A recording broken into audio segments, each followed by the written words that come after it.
Pat, January 6th. In one short year, that date has become seared into our community's psyche. We all know where we were when it happened. Today, we mark 1 year to the day that a pro-Donald Trump mob stormed the Capitol in a violent attempt to overturn the results of the 2020 presidential election. They were unsuccessful thanks to the heroic efforts of the Capitol Police and the Metropolitan Police Department. But it's been a solemn day of remembrance today. Also, though, a day of when some of our political leaders are warning that democracy may have been saved that day, but the danger far from over. We have team coverage for you this evening, and it all starts with Wrc Pollone live near the Capitol Hill area right now. Chris?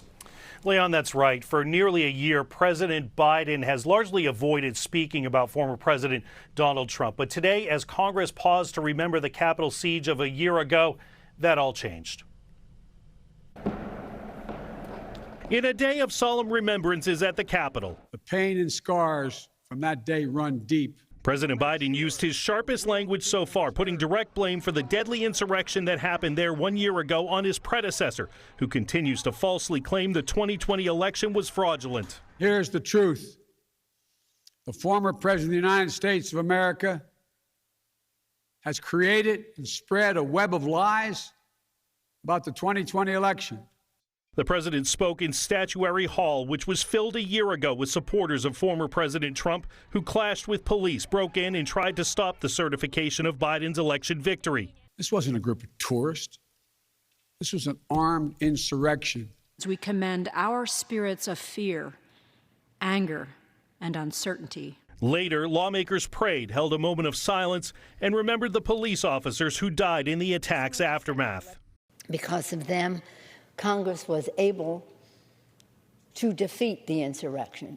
Most Republicans skipped the commemorations, but former Vice President Dick Cheney visited the House floor with his daughter Liz, who is one of 2 Republicans on the committee investigating the January 6th attack. Unfortunately, too many in my own party are embracing that former president, are looking the other way, are minimizing the danger. In one of several falsehood-laden statements he issued Thursday, former President Trump called the day's events political theater. I will stand in this breach. I will defend this nation. And I will allow no one to place a dagger at the throat of democracy. Ramping up his rhetoric, the president made clear he believes the threat from the insurrection and those who supported it remains serious even today.